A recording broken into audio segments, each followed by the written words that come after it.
Hello everyone, welcome to my channel. Please subscribe and keep watching more details. Yellowstone hasn't solved this John Dutton mystery from the series premiere. Taylor Sheridan has failed to answer a John Dutton mystery from the Yellowstone series premiere.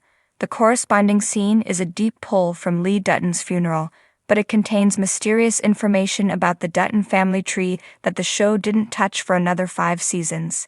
Yellowstone's conclusion elicited a mixed reaction from fans and critics. The ending leaned into the expansive lore of long-forgotten Dutton family members, fulfilling a prophecy set up in 1883, Sheridan's prequel series that explains how John Dutton's ancestors arrived in Paradise Valley, Montana.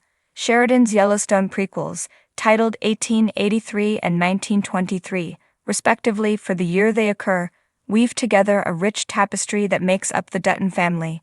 The Yellowstone prequels inform viewers about the 7 generations of characters who exist within the 140 years the family occupies what became the largest contiguous ranch in the U.S., from Elsa Dutton's 1883 tragedy to Spencer's heroic journey in 1923.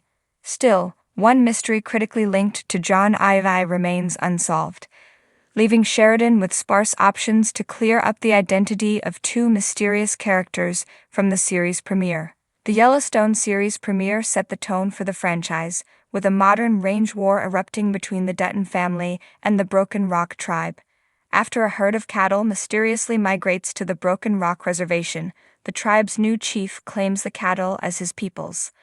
Unwilling to accept he's lost a fraction of his herd, John Ivy plays into Thomas Rainwater's setup and arrives with a convoy of livestock agents and cowboys to take the beef back.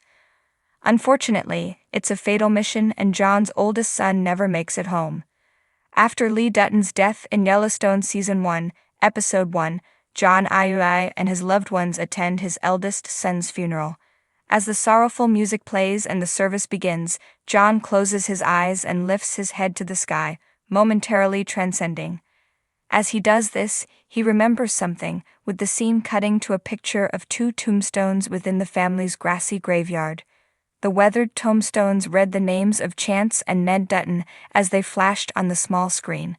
While one could expect the names to reappear, Yellowstone doesn't mention these characters again in 5 seasons. The most mysterious element of Chance and Ned's one-off mention is that Yellowstone reveals so little about them.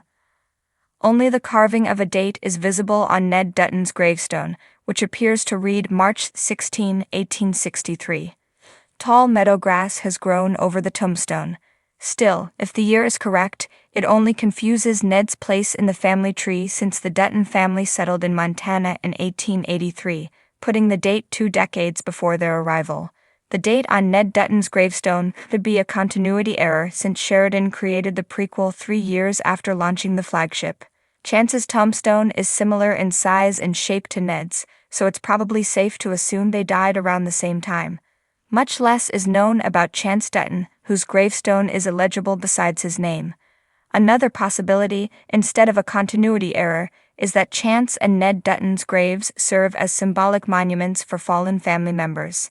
These people, children possibly, could have died before the Dutton family settled in Montana.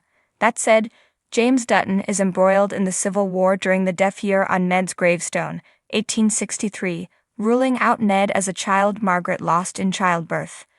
Without any word on Yellowstone Season 6, the opportunity to address Ned and Chance's fate on the flagship is gone.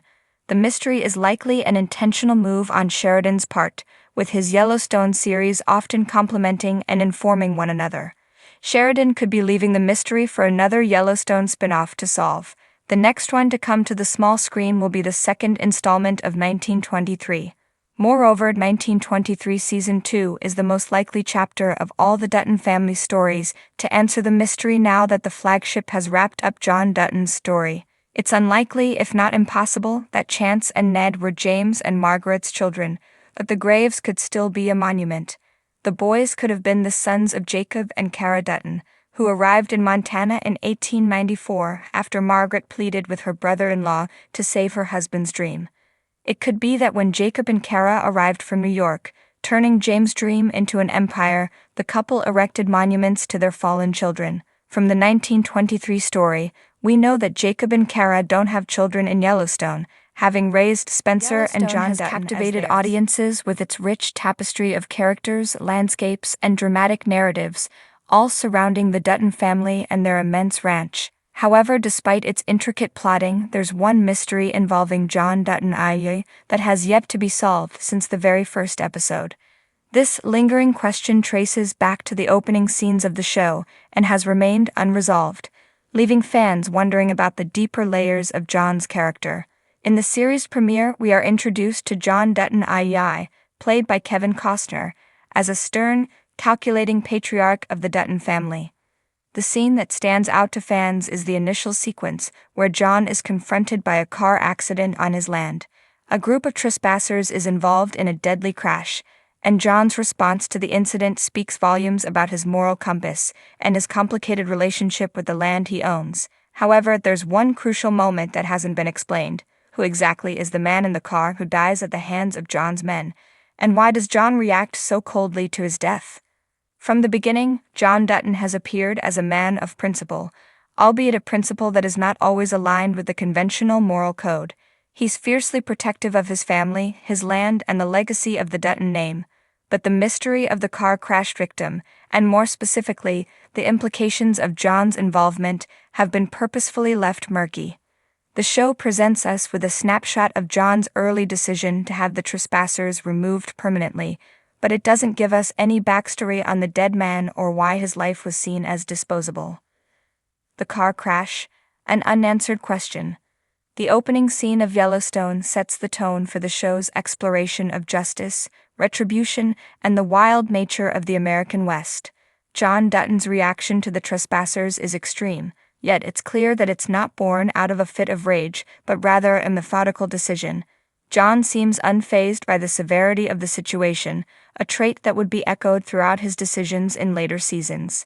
The man who dies in the car crash could have been anyone, and we're not given any reason to believe he was connected to John's family personally. In fact, he could be seen as just another nameless casualty of John's world, a world where the rules of the outside world don't seem to apply. However, the question still looms. Who was the man in that car, and why does his death seem to affect John so little? It's a pivotal moment that the show has left unexplored. The way John reacts, pragmatically, without emotion, signals a man who has already been hardened by years of violence and tough decisions. It raises a larger question about the moral and emotional toll of living in John Dutton's world. Is the dead man a symbol? Some fans have speculated that the dead man represents something larger in John's life. His reaction to the death could symbolize his disconnection from the world around him. Over the years, we've seen John repeatedly push away emotional connections in favor of the ranch and its survival. In that context, the dead man's identity doesn't matter. He's just another obstacle that John has to clear out of the way in order to protect his legacy. However, there are other possibilities. The man in the car crash could have been someone significant in John's past, a person who, for reasons unknown, he couldn't allow to live. Perhaps there's a connection that hasn't been revealed yet, a thread that runs deeper than just trespassing on Dutton land. Was the man connected to a past betrayal? A past grudge? If we dive into John's history and his relationships with others, his long-standing ties to power brokers and enemies, it's not far-fetched to think that there's more to this man's death than what we've been told. In that sense, the show's silence on the issue could be a clue in itself. The importance of silence and ambiguity. John Dutton's world is one where silence often speaks louder than words. Whether it's his strained relationship with his children, his brutal management of the ranch, or his cold treatment of enemies, much of John's character is communicated through what he doesn't say. The show often leaves gaps in John's history and motivations, allowing viewers to fill in the blanks with their own theories. The mystery of the car crash victim is a prime example of this storytelling technique. It's possible that the show has deliberately chosen not to reveal the identity of the man to keep us in the dark about John's past, allowing the mystery to hover like a dark cloud over him. By leaving the question unanswered, Yellowstone keeps us on edge, wondering if the answer will ever come, or if it will simply remain a haunting piece of the Dutton family legacy.